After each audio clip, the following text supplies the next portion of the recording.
Good afternoon, ladies and gentlemen, or good morning, wherever you are. This is Jock here, and this is the Pillars of Grief.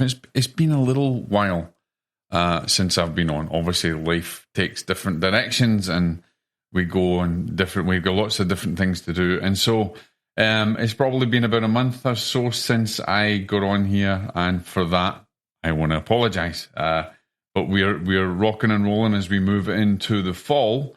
Especially as we're starting to coming up to the holiday periods, I wanted to discuss something that is very important, something that I've discussed before in our support group and on the Pillars of Grief. And it's something I want to kind of talk about because I see it happening a lot to people and causing people a lot of suffering. So when we come right back, we're going to jump straight into discussing cycles of grief and what it means. And how can you cope with these cycles of grief? God bless. Grief is a natural part of life, and we all experience it at some point. By becoming aware of our emotions in the process of grief, we can begin to accept and move through our pain. Acceptance doesn't mean that we forget or stop feeling the loss, but it allows us to come to terms with it. And finally, we can choose to honour our loved ones by celebrating their life and finding meaning in our grief. Join me as we explore these pillars of grief and how they can help us navigate the journey of grief.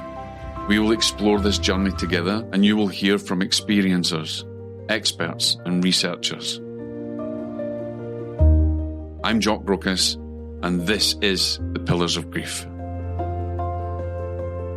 Welcome back, ladies and gentlemen. So, first of all, thank you so much for joining me. Thank you for listening to the other shows as well. And if any of these shows that you think could help anybody, then please share them out with people or let them know about it. So this is all about your grief journey. This is us walking together on that path. And today we're going to take that walk a little bit further. We're going to talk about the nature really of the cycles, the nature of cycles of grief. Because here's the reality. Grief is not a linear thing. We don't go through it in any particular fashion. As I've said many, many times before, it is not something you can heal from. It's not something that you recover from, right? And that may shock a lot of different people, all over there, and especially people who are counsellors, etc. Because there's this whole idea about grief recovery.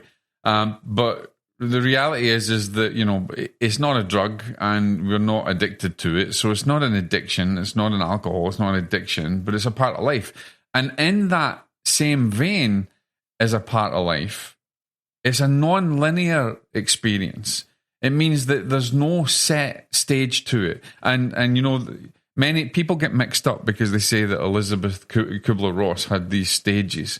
The stages that she worked upon was when she was working with people who were preparing to cross over, who were terminally ill and were dying. Well, that's a little bit different to grief. Okay, it's a little bit different to after you've lost someone. Of course, very, very varied elements of the grief journey, which doesn't necessarily need to, be loss of a loved one. It can be loss in many different other ways. But today we're going to be talking about the loss of the loved one. We're not going to jump into anything else there. And as I said, it's a non-linear process. It doesn't go through a particular pattern and, you move from one element, one pattern to another, or one stage to the next, to the next, to the next. It doesn't happen that way. And it can come in waves. If you think about it, grief is very much like the ocean.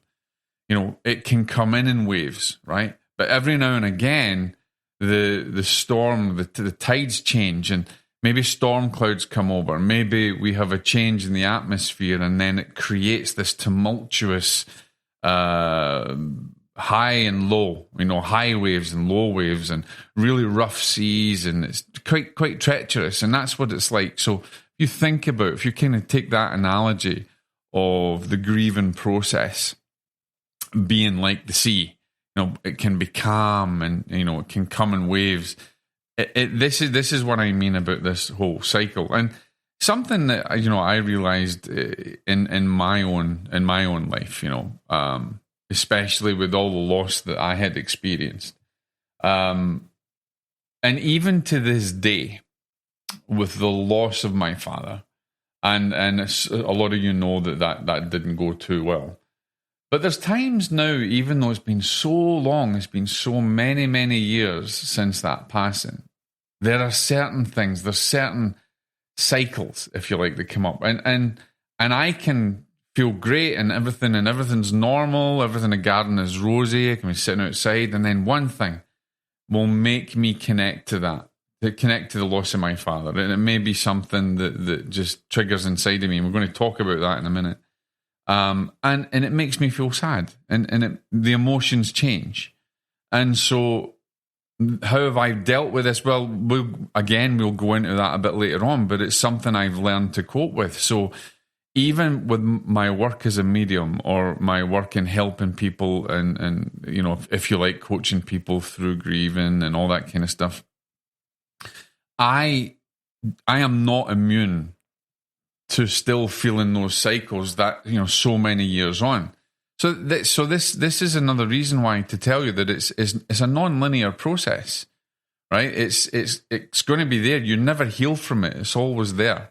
But how you cope with it and how you accept it, and that's something that I truly believe or know is that one of the most important things is acceptance. Again, we'll talk about that in a little bit later. But let's talk about these triggers, because as I'm saying, like, I can feel it myself so long after. I can feel the seas turning, the waves and the tide and everything, and that emotion can come up to me. And my father passed way back in 2002, and I'll give you another example. I saw a guy the other day. I was walking down the street and I saw a guy the other day, and he looked this spitting image, absolute spitting image. Now, a lot of you think I'm going to say my father, but no, my friend Steve. Steve passed. You know, he was really, really, really young. He had an unfortunate accident where he'd taken an overdose that he never really meant to take, and he'd passed over. Now, the thing is that I had seen Steve hours before. And, you know, we were planning to go to the gym the next day. We were planning some stuff. You know, he was a great lad. I really loved him. And he was a hell of a boxer, actually. Really, really good. And I saw this gentleman the other day that looked this spitting image of my buddy Steve when the two of us used to work as bouncers on the door as well back in the day in Scotland. And he was a great guy. And I looked at this guy and I was like, oh my God, that's a doppelganger. That could be Steve reincarnated, you know? And I felt myself feeling a little bit of emotion then. So this is what I want you to understand, that it doesn't matter how long it's been since you've lost someone. The grief will come in emotion. The grief will come in waves. It'll come in cycles, and that's why we're calling this the cycles of grief. But it's not a bad thing, right? It's part of the journey. It's part of your experience in life. You know, a lot of things we'll think, you know, it's really terrible. A good friend of mine, Jill, you know, it's been 2 years since she lost her husband through COVID, and you've seen me, you know, with Jill being on here and us talking, and she's going through. It's very, very new. Her grief is very, very new. And certain things trigger her as well. But the more that she's learned and the more that she's learned to cope with this, the more that she has integrated it into her life, the easier it becomes. And then these cycles, we can accept it like this.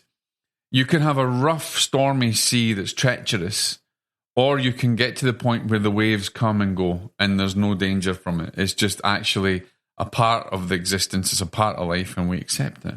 So there's many different triggers that I want to talk about. There's many different triggers of grief or the grieving journey that will cause these things to come in cycles. And ladies and gentlemen, I want you to understand that it is not a bad thing to experience these cycles of grief. Okay? Because one, that trigger will bring up that memory. It may make you upset, but once we've changed the paradigm of it, once we've changed this, once we've transformed this, if you like, then it can actually be a way that we can transform that into a little joke, a little memory, a little, hey, I'm still here, and, you think of them, and rather than it upsetting you at the time, we can take that on as just a little reminder, and we can smile at that trigger rather than making the trigger something negative. We can turn these triggers into something positive. I know it's very difficult. I know it's so hard to do that, but I've done it. I've done it now. I now turn those triggers into something positive, and it just, what happens is I then flip switch it immediately, and I think of it more of something positive, and rather than it upsetting me, I become aware of it, I accept it, and then I choose to see it as positive, and I change that. And that's something we talk about a little bit later. That's something I talk about in Espouse to myself, and teach it to everyone as well. So some of these, so let's talk about some of these triggers that can happen. Biggest thing, anniversaries. It was my friend's anniversary of her husband's passing, and that was a trigger. But you get through it, and everybody's coming up to anniversaries. And my God, there's so many anniversaries that are coming up in the holiday season, and it becomes a massive negative trigger. Well, let's see if we can turn these into positive triggers. We can, as we say, we can transform them. But anniversaries is a big thing. We're going to have triggers on anniversaries. And that could be, as we have a saying in Scotland, match, hatch, and dispatch. It can be a birth, a death, or a marriage. Or it could be a special time in your life where it's maybe a memory of you going with your loved one somewhere on holiday or something, and maybe that's right. That's in your mind, and you think, it's coming up September. I remember when we went to Paris or something like that, and that becomes a trigger. But there's so many other triggers. Anniversaries are one of the main triggers. Comes up to an anniversary of a passing, we get a little bit more anxious about it. We build up anxiety because it's coming to that anniversary. I'll tell you a funny story, because my father passed on the 2nd of November, right? And many, many years, and I realized that once I had got to this level of acceptance that, oh my God, there was a couple of times I forgot my dad's anniversary totally. I had accepted it and integrated it into my life so much that I had developed this communication and this relationship with my father, and still do. The date then became insignificant. And I felt really bad. I felt really guilty at one point when I became aware of it. I was like, oh my God, it's a week past my dad's anniversary and I didn't even remember. And I felt for a small fraction in time, I felt really guilty and I felt sad about it. And then I realized, you know what? Actually, that's not a bad thing, because I keep my father's memory alive every day. And I talk to him, and I still have this, communicative experience. And so it really didn't matter if I had forgot that date. And there'll come a time in your life, ladies and gentlemen, where the anniversaries will not be as strong in your mind, and they won't affect you as much. They won't affect your emotions as much. So just think about that whole, the way that the tide comes in and out, and the way the waves change all the time. It's nice and smooth. We're not getting that tumultuous, stormy seas now. We're getting to this acceptance side. So the anniversaries are a big thing. And as we move on to this holiday season, I want to, I want to encourage you guys to become aware of it, and maybe try and transform it into something positive. A time where you won't be sad that their anniversary is coming up, but you can communicate with them, you can connect with them, you can do something special in their memory, and make it a happy occasion rather than a sad occasion. Of course, if it's an anniversary of a passing of a less than normal passing, maybe it's a suicide, maybe it's a murder, maybe it's something else, I understand. A lot of you will come back to me and say, well, yeah, I had a loved one who was murdered, and I can't, that anniversary is so troubling for me. It's so hard for me to cope with. I get it. I understand it. But slowly but surely, you'll be able to do things on that anniversary, and it will become less and less of a burden or less and less of a negative trigger to you. That, you will maybe make an effort that's the time that they passed, and you try not to think about the negative aspect of it, and you're trying to think about maybe memories that you had that were good, and that's the time where you maybe say a prayer or you connect with them, and you talk out loud to them, and you don't focus on the negative point. You don't even give it any second thought. You try to think about things positive on that day, or doing something positive on that day in their memory. Not feeling sorry, I'm so sorry, or I can't believe you were taken, or we want to get justice and things for you. I understand all that's part of this journey. But if you make an effort to okay, let's see something positive in this. Let's this is the time where that passing happened, but let's do something positive. Let's set out something positive, and let's think positive so that it doesn't affect you so much. So that's kind of an anniversaries that we're talking about, and we could go on. Actually, it could be a whole class. It could be a whole different thing for it. But let's talk about kind of sensory triggers. Okay, sensory triggers happen all the time. I know, and it happens to me as well. It can be a favorite song that you hear that was connected to your loved one. Boom. And that brings back a memory, and you start to go through the elements of grief again. You start to feel the grief even stronger. And maybe that time is when that song comes through. Instead of, oh my God, I've lost them, that was their favourite one. It was like, oh yes, he loved that song, or she loved that song. Let's sing it. Let's change the vibration of that feeling. And you can do that as part of the choice that you have. So, it can be a song that they loved, or it could be a smell. A lot of people will get smells, okay? They'll smell maybe lilacs or something in the garden, and it triggers that memory. And so you can smell different scents, and that'll trigger that memory. And what we want to try and do is to try and recognize, become aware that it's making us feel a heavy burden of grief, and that the grief emotion that's part of our life cycle is affecting us, and we can make that choice, become aware of it, and we get to the point of acceptance. And we'll talk about that again in a little moment. And then, of course, as I mentioned before, which is kind of like anniversaries, is life events, right? Life events.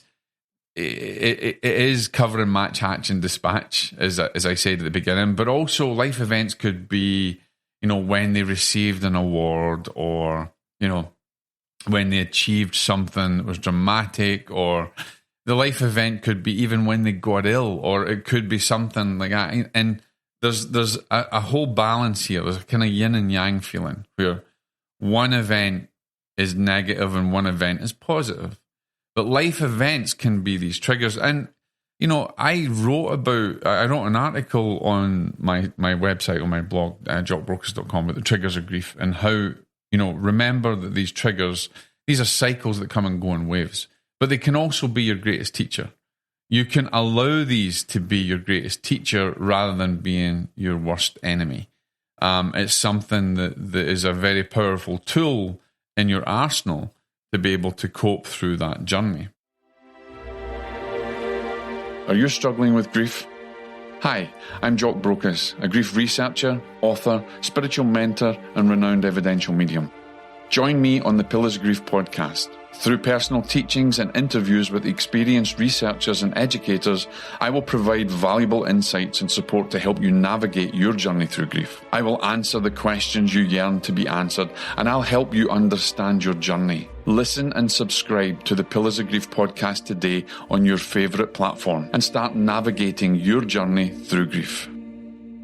So when we understand the anniversaries, the sensory things like hearing music, hearing sounds, smelling something, seeing a picture, an image, or something that triggers you, that brings this wave of the grief emotion upon you, then we need to learn to cope with this and need to deal with it. And the same with life events, and even life events with relationships. People that you see that maybe trigger, that look like my friend Steve, like that. Or someone out of the blue connects with you that's connected to your loved one and maybe says, oh, I was trying to, and he doesn't know that they've passed. Right? That can be a massive trigger as well. There's so many different triggers. But what I want to give you guys is, what I want to kind of take to the next level here is what we were speaking about before, is how can you deal with this? How can we really cope with these triggers? And instead of allowing it to turn into, the cycles of the weather, and having, stormy seas where it's tumultuous and treacherous and we don't feel safe, to actually standing on the shore and watching the waves go in and out in cycles and not feeling anything but connected to it, and not feeling fearful, but accepting the wave as it comes in and goes out. As it comes in and goes out, I want you to learn to accept the waves. And that is the very first thing, ladies and gentlemen, that I want to say. In order to cope with any of your cycles, and especially in this coming up period, or any period for that matter in your life, acceptance is the key. When you come to a level of acceptance, now, first of all, you have to become aware, right? Awareness. So the way that I teach people, the way that I coach people, or the way that I mentor people, I try to get them to understand 3 concepts: awareness, acceptance, and choice. We can go deeper into that, but I want to make it simple. You have to become aware, right? You have to become aware. But the next thing is the acceptance is the key. That's the key. When you become aware, it's like you're in a room and you're aware that you're in the room and you see a door that's there. And actually, I've got a beautiful meditation that it kind of exemplifies this, if you like. And so if you're listening and you want that meditation privately, then message me, send me an email, or connect with me on Instagram or something, and I'll get you set up. I'll send you that meditation. It's on one of my apps. And you can list it. But it will take you through this beautiful journey. And it's kind of similar. So imagine that you're in a room. Stay with us. We'll be right back.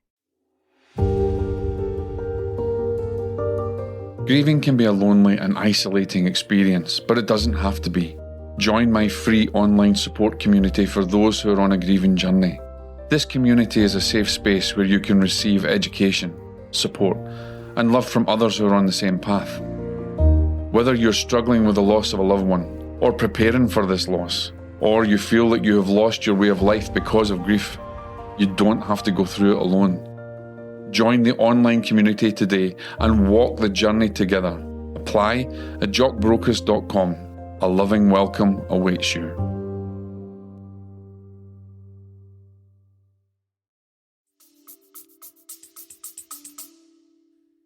And it's a dark room, but there's a little candlelight, and you see a door, right? You're aware that you're in a room, you're aware that it's lit up by beautiful candlelight, and you see the door and you see the key in it, right?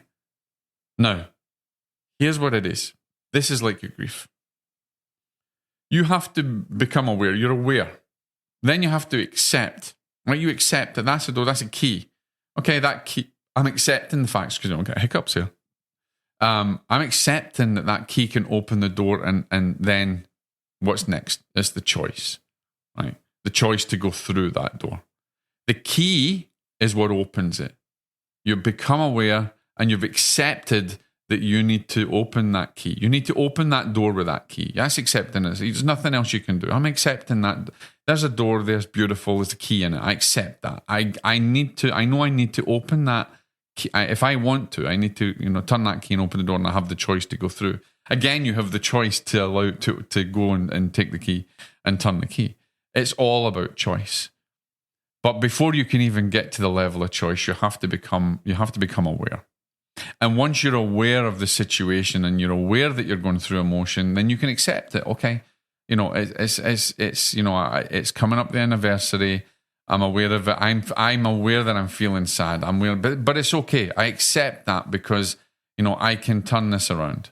and I can do something really joyful in memory. You know, my friend Jill, amazing what she's doing is, she went to the graveyard, and and I'm not a fan of the graveyards because I they're still around, so I don't see that going there. People that know me know why I think like that. But she decided to not feel so bad about it. She's using her power of choice, and she's choosing to paint all the crosses in the graveyard. Amazing, just because they look disheveled, right?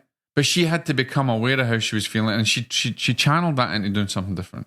And I know lots of other people that do the same thing. I know a friend of mine who it comes up, was coming up to his awareness of his son passing and everything else, and instead of him now being really negative, he does something really positive for other people. He'll do a fundraiser, or he'll get a family and help them to go on holiday because they've lost a child, or something like that. So he becomes aware of how he's feeling, but he also changes that. He accepts the situation, and then he makes the choice. And he makes the choice a positive choice. You can also make a negative choice. You can choose to wallow in self-pity, but it doesn't do you any good. So what would you rather do? I know what I've done. I would rather, when I recognize the cycle, when I become aware of it, I would rather accept it, and then I would rather choose to transform it and serve others, right? So there's many, many ways that you can do this.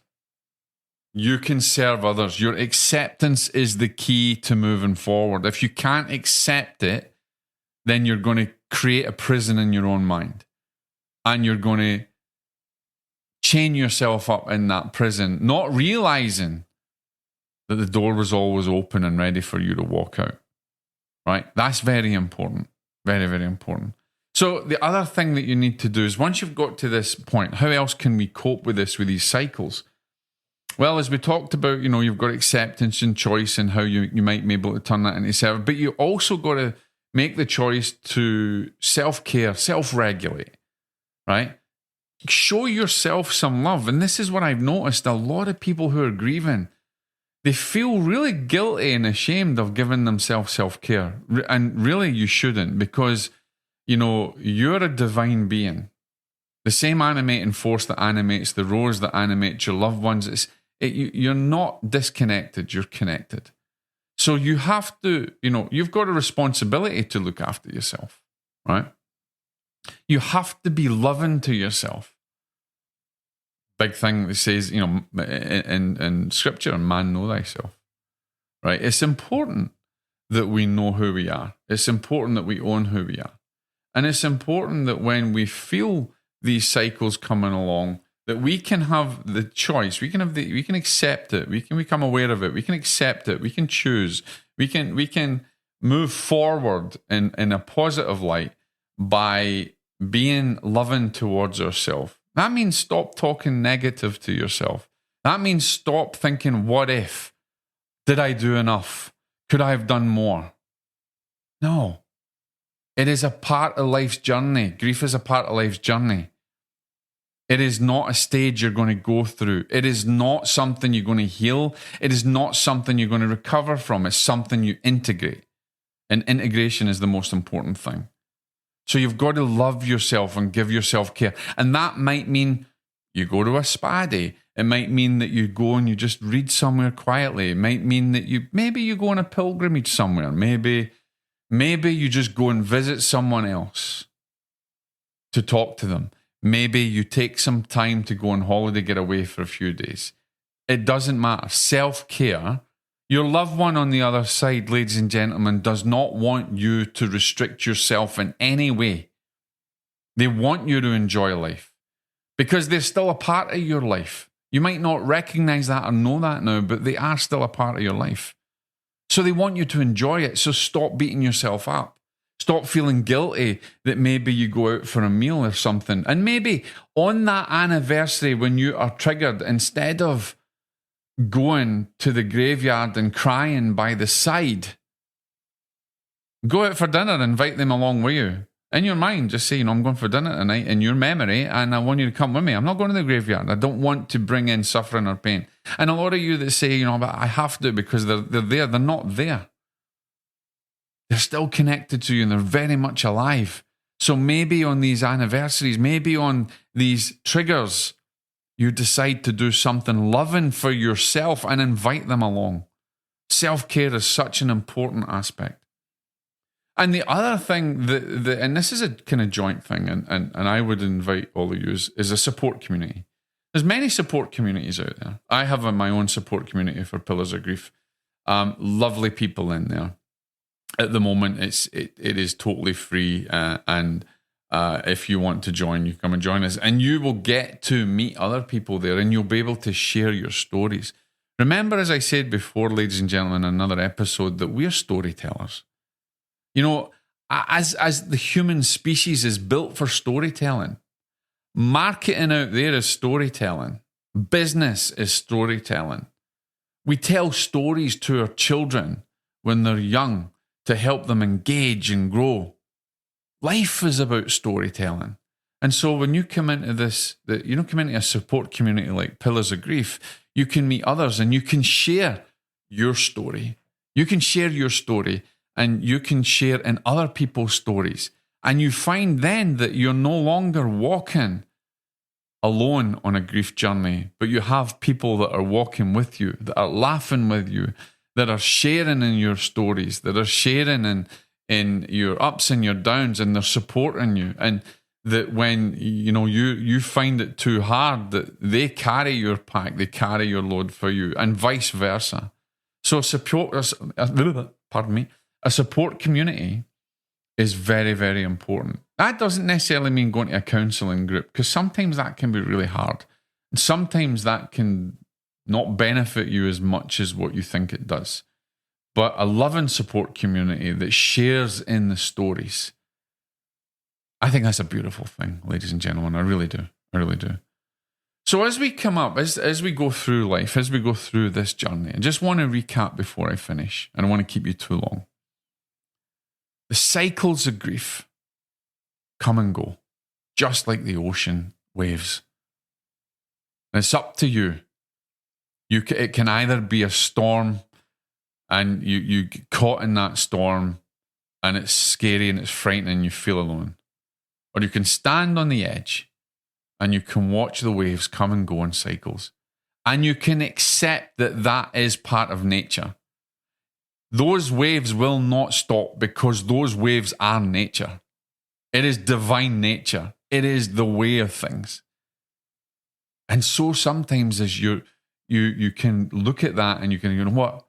My grief is just like those waves in the ocean. It is nature. It is never going to change. And you will know someone else who will go through grief. And you'll be able to pull them out of that tumultuous sea, and you'll be able to stand them on the shore with you and say, you know what, just watch the waves and accept the fact that those waves are just part of nature. And it's up to you how you accept that. And once you've accepted it, then you have a choice. You can put your feet in there, dangle in there. You can watch it. You can say a prayer. Acceptance is the key. You're in that room. You've accepted. You become aware. You've accepted where you are. And you've accepted there's a key in the door. And you've got the choice to open the door and walk through. Awareness, acceptance, and choice. Ladies and gentlemen, your cycles of grief are not a bad thing. You can turn these triggers into a positive thing in the service of others or in the loving service of yourself to help you through the journey. If you've got any questions, ladies and gentlemen, then reach out to me. You can connect with me on Instagram. You can send me an email. I won't always get back to you straight away, but I will.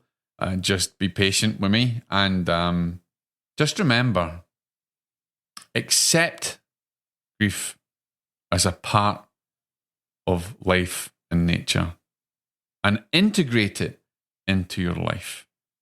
Do not think of it as linear and do not think of it as something negative. It can be your greatest teacher. Don't let it be your greatest nemesis. This is Jock. This is the Powers of Grief. This is the Pillars of Grief, not the Powers of Grief. This is the Pillars of Grief. Thank you for listening. Please subscribe, share this out with your friends, and God bless. Thank you for tuning in to the Pillars of Grief with me. If you've found this podcast helpful, please consider subscribing so that you never miss an episode. Also, leaving a review can help others find the show and receive the guidance they need on their journey through grief. I appreciate your feedback and look forward to hearing from you all. Join my free online support community for those grieving and connect with others who understand what you're going through. I offer you a spiritual blessing and hope you will join me on the next episode. Till then, open your mind and allow the power of the divine to transform your grief to spiritual realization. God bless.